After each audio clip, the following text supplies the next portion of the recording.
Welcome to யஷ்விஷ் home. இன்னைக்கு நம்ம சந்திக்கல் எப்படி செய்யறதுன்னு பார்க்கலாம். முதல்ல அவரைப்பருப்பு எடுத்து நல்லா கழுவி சுத்தம் பண்ணி எடுத்துக்கலாம்.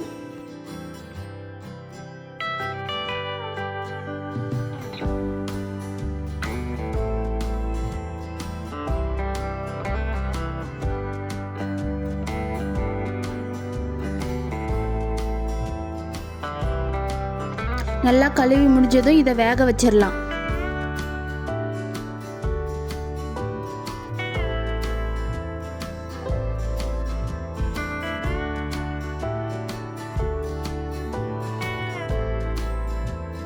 பாருங்க, அவரைப்பருப்பு நல்லா வெந்துருச்சு.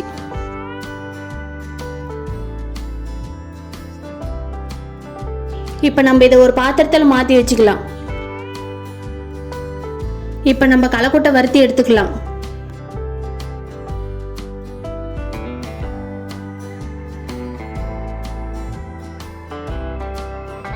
பாருங்க, இந்த அளவுக்கு நல்லா வறுபட்டது தோல் நீக்கி எடுத்துக்கலாம்.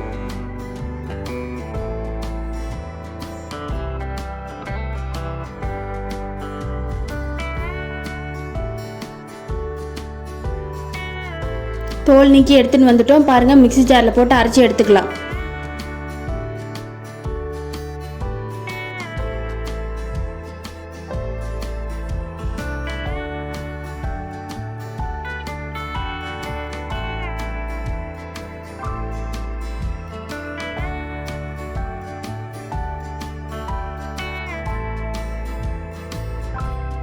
இந்த அளவுக்கு நல்லா அரைப்பட்டா போதும்.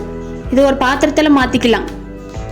இதே மாதிரி மீதி இருக்கிற எல்லா களைக்கொட்டையும் அரைச்சி எடுத்து ஒரு பாத்திரத்தில் வச்சுக்கலாம்.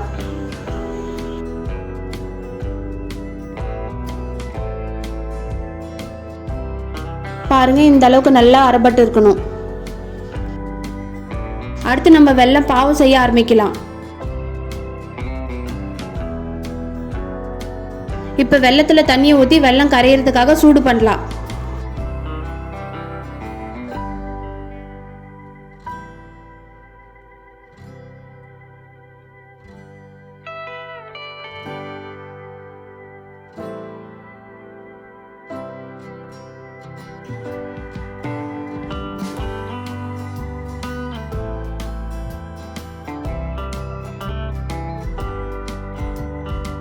இப்போ பாருங்க, வெல்லம் நல்லா கரைஞ்சிருச்சு. ஏலக்காவை நல்லா தட்டி இதில் சேர்த்திக்கலாம்.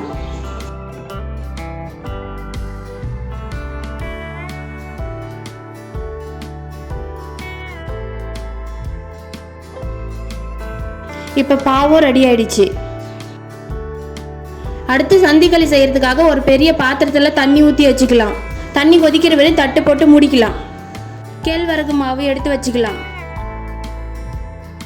ஒரு கப் மட்டும் எடுத்து தண்ணியில் நல்லா கரைச்சி எடுத்துக்கலாம்.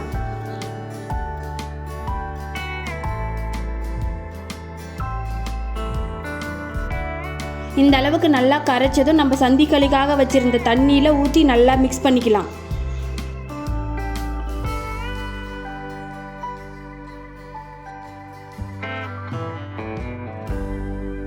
இப்போ தேவையான அளவு உப்பு சேர்த்திக்கலாம்.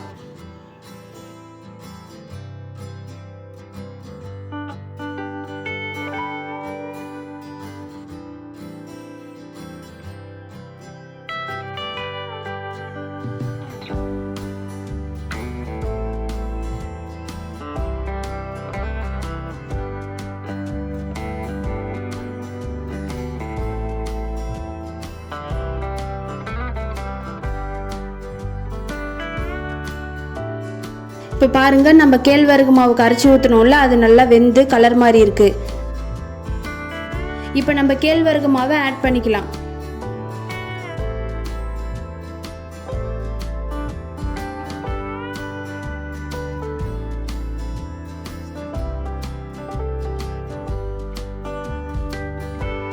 இப்போ நல்லா கொதி வருது பாருங்க, நல்லா வேகட்டும்.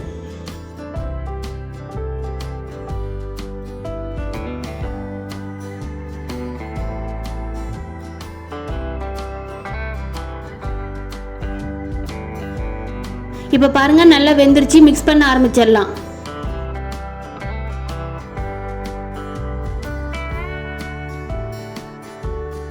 பாருங்கள், எங்களால் அடுப்பு மேலே மிக்ஸ் பண்ண முடியல. நாங்கள் தனியாக எடுத்துகிட்டு போய் வச்சு மிக்ஸ் பண்ண ஆரம்பிச்சிட்டோம். கைவிடாமல் நல்லா மிக்ஸ் பண்ணிகிட்டே இருக்கணும்,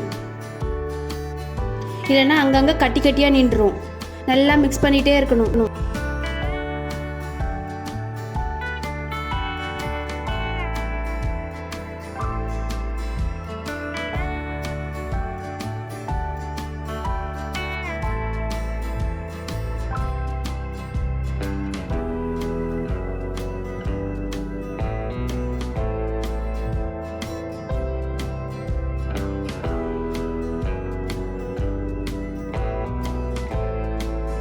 இந்த மாதிரி வெள்ளை வெள்ளையாக கட்டி இல்லாத மாதிரி நல்லா மிக்ஸ் பண்ணிகிட்டே இருக்கணும்.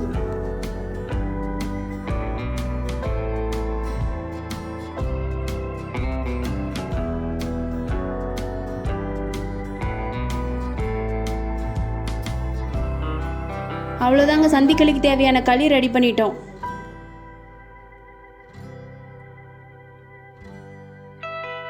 வாழை மரத்து பட்டையை மட்டும் தனியாக கட் பண்ணி வச்சுருக்கோம். இதில் தான் நம்ம சந்திக்களி மனையிலேருந்து புழிஞ்சு வெளியே வரும்போது நம்ம பிடிச்சி எடுத்து வைக்குவோம். இந்த மாதிரி நமக்கு தேவையான அளவு நீளமான பட்டையாக எடுத்து வச்சுக்கலாம். இதுதான் நம்ம சந்திக்களி புளியறதுக்காக வச்சுருக்க மனை. இது கடைகளில் கிடைக்கிது. நம்ம சந்திக்களி புளியறதுன்னு கேட்டாவே கொடுப்பாங்க. இதுலேயும் நம்ம இடியாப்பம் செய்கிறதுக்காகவும் யூஸ் பண்ணிக்கலாம். பாருங்கள், இதில் இன்னும் கொஞ்சம் வெள்ளை கட்டி இருக்குது. கரண்டி வச்சு நல்லா மிக்ஸ் பண்ணி எடுத்துக்கலாம்.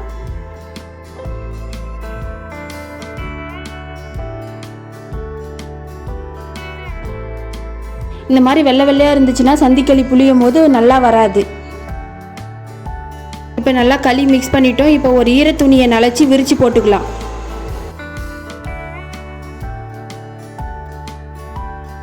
நம்ம களி எடுக்கும் போது தட்டு போட்டு மூடி வச்சிடணும், இல்லைன்னா ஆறிடுச்சுன்னா நல்லா அமுக்க முடியாது.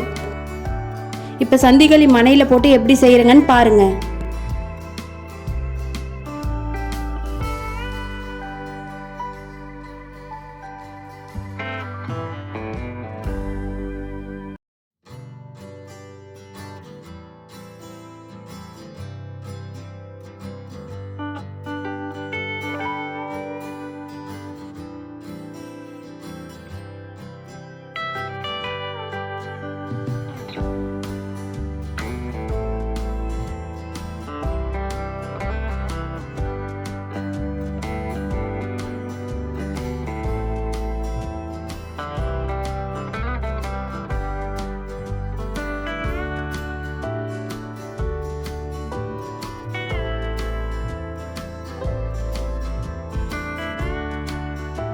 இப்போ நம்ம விரித்து வச்ச ஈர துணியில் சந்திக்களியை போட்டு வச்சுக்கலாம்.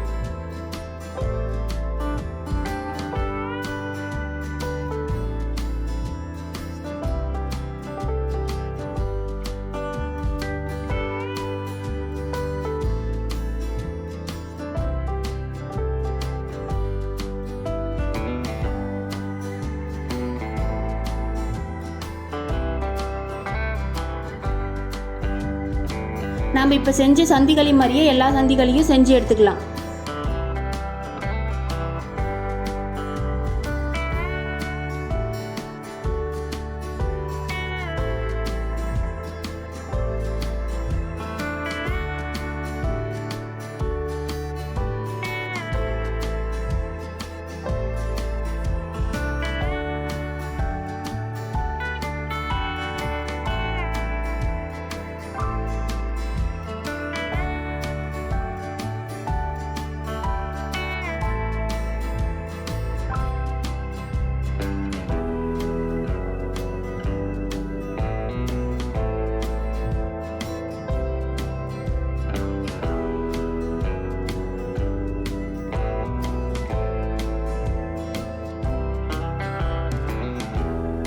இப்போ நம்ம செஞ்சு வச்ச சந்திக்களி ஆறாமல் இருக்கிறதுக்காக மூடி வச்சுக்கலாம்.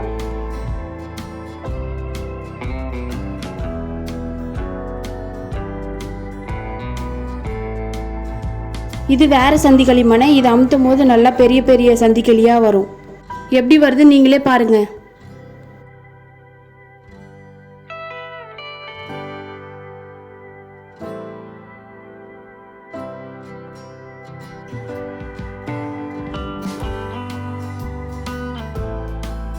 பாருங்க, நம்ம முதல்ல பண்ண சந்திக்களியோட இந்த சந்திக்களி கொஞ்சம் பெருசா இருக்கு.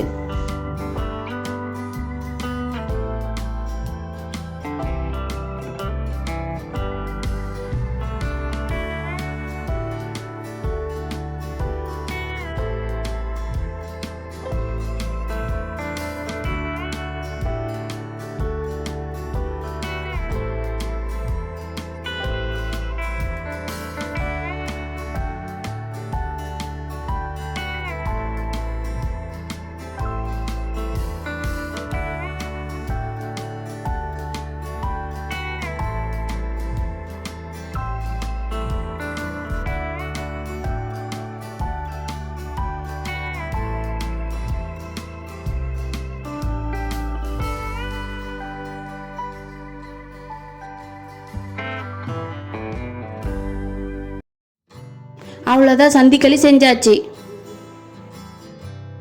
சொந்தக்காரங்களுக்கு, பக்கத்து வீட்டுக்காரங்களுக்கு எல்லாருக்குமே சந்திக்களி கொடுத்தாச்சு. இனி நாம் சாப்பிட்லாம் வாங்க. வேக வச்ச அவரைப்பருப்பு, கலக்கொட்டை தூள் ரெண்டும் எடுத்து வச்சுக்கலாம். இப்போ பாருங்கள், நம்ம செஞ்சு வச்ச சந்திக்களியில் அவரைப்பருப்பும் கலக்கொட்டை தூளும் போட்டுட்டு காய்ச்சி வச்ச வெள்ளைப்பாவையும் இதில் ஊற்றி சாப்பிடுவோம். யுகாதி பண்டிகைக்கு சந்திக்களி செஞ்சு மாட்டுக்கு படைப்போம். மாடு இல்லாதவங்க வீட்டிலே வச்சு படைச்சி சாமி கும்பிடுவாங்க. இப்படி தான் நாங்கள் சந்திக்களி செய்வோம். சுவையான சந்திக்களி ரெடி. இந்த வீடியோ உங்களுக்கு பிடிச்சிருந்தா லைக் பண்ணுங்கள், ஷேர் பண்ணுங்கள், கமெண்ட் பண்ணுங்கள், சப்ஸ்கிரைப் பண்ணுங்கள். மறக்காமல் பெல் பட்டனை கிளிக் பண்ணிவிடுங்க. இன்னொரு வீடியோவில் சந்திக்கலாம். பாய்.